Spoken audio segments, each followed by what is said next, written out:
Medieval winter took lives. Famine, pneumonia, cold, that froze entire rivers. Between September and February, every single day was a gamble against death. And yet, medieval peasants had more days off during winter than you get all year. That's not an exaggeration. Historian Bobbi Sutherland from the University of Dayton estimates that roughly a third of the medieval year was free from heavy labor. And most of that free time fell right in the coldest months. So, what did these people actually do during months of snow and darkness? The answer involves a collective slaughter in November, whole villages sleeping next to their animals, and the longest party Europe had ever seen. In 2013, a 24-year-old decided to test all of it firsthand. Medieval winter didn't start in December. It started on September 29th, the feast of St. Michael, known as Michaelmas. From that point on, the cold controlled everything. What you ate, when you slept, whether you lived or died. And it didn't end until February 2nd on Candlemas, when the ground finally thawed enough to be plowed again. 4 months, sometimes 5. It got worse. Starting in the 14th century, Europe slid into what scientists call the Little Ice Age. According to Britannica, average temperatures across the northern hemisphere dropped by about 0.6 degrees Celsius, and in some regions by as much as 2, enough to freeze rivers, destroy harvests, and trigger the Great Famine of 1315 to 1317, which wiped out populations across England, France, and Germany. Now picture that without central heating, without insulation, without a down jacket. What separated the people who made it through from the ones who didn't was what they did before winter arrived. Every November 11th on the Feast of St. Martin, the same thing happened in nearly every village across Europe, a mass slaughter of animals. It wasn't cruelty, it was math. Keeping a full herd fed through months of snow cost more grain than most families had. So peasants kept only their breeders and dairy animals. Everything else was butchered and preserved in days. Salt did the heavy lifting. Meat was stacked in wooden barrels with thick layers of coarse salt between every cut, pulling out moisture and stopping decay. Other pieces went into smoke houses or brine.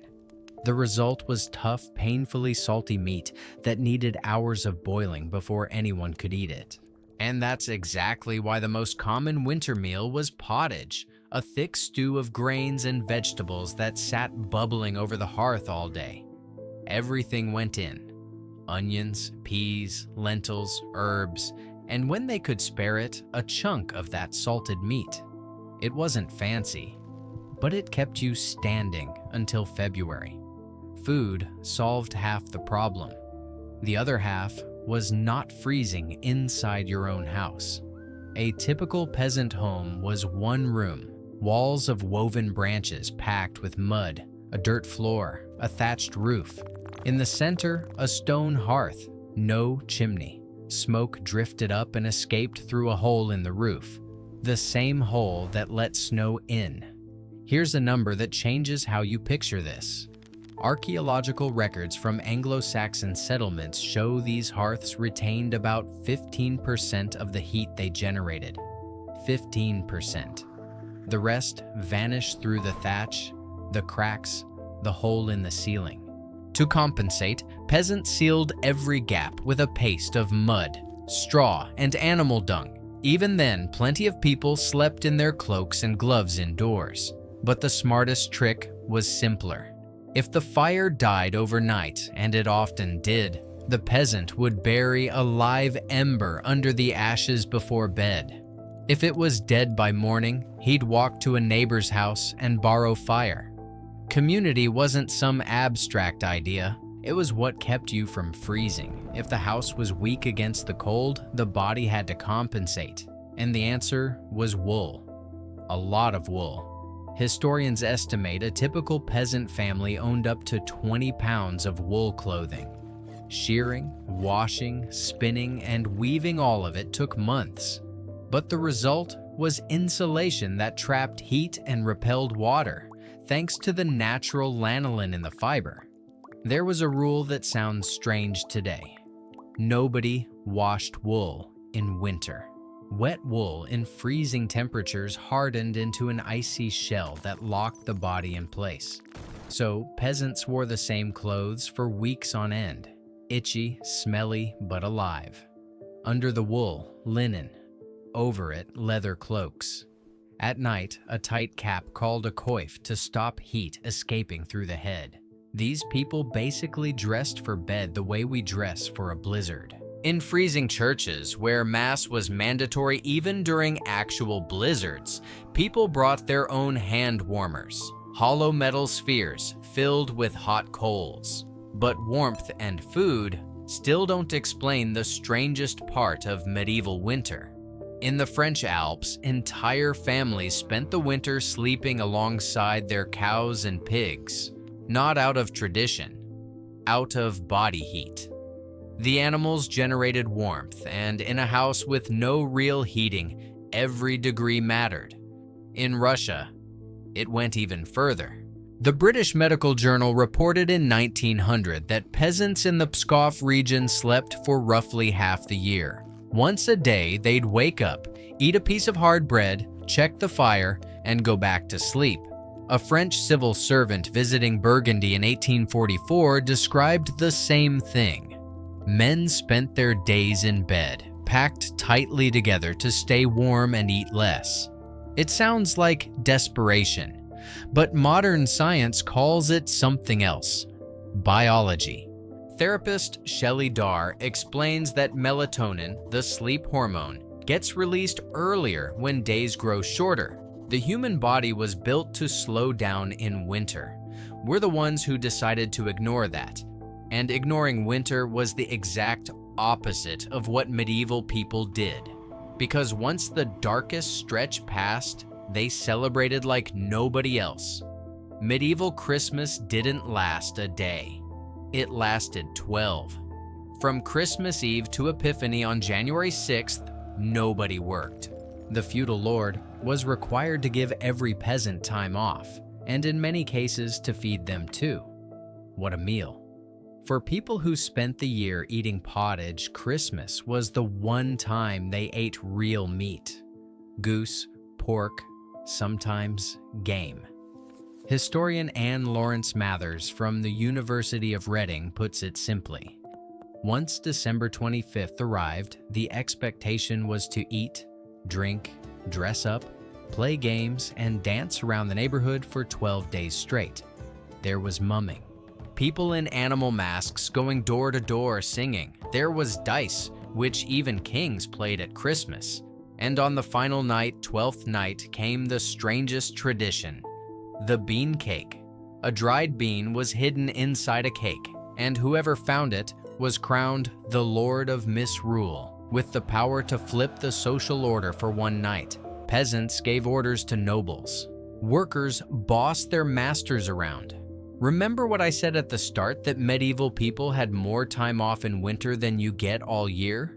Sutherland calculates that Sundays plus religious holidays added up to nearly a third of the year free from hard labor. The bulk of it fell between November and February. But did any of this actually work? Could someone survive a medieval winter from scratch? In 2013, a reenactment group in Russia decided to find out.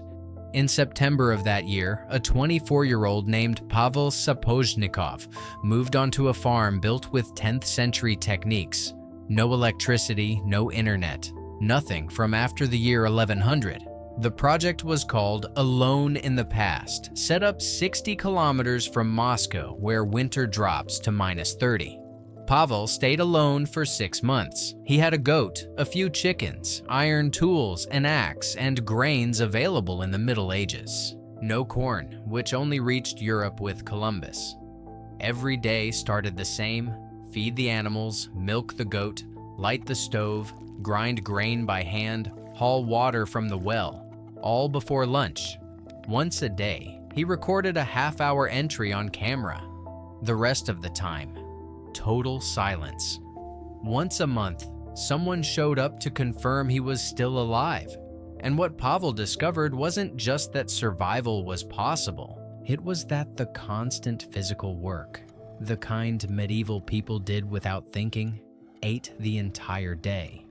No time for boredom, no time for anything. Winter survival wasn't a passive wait for spring.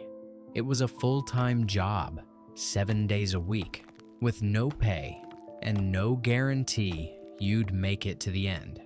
But medieval people had something Pavel didn't: a village, neighbors who lent fire, families who shared body heat, feasts that lasted weeks.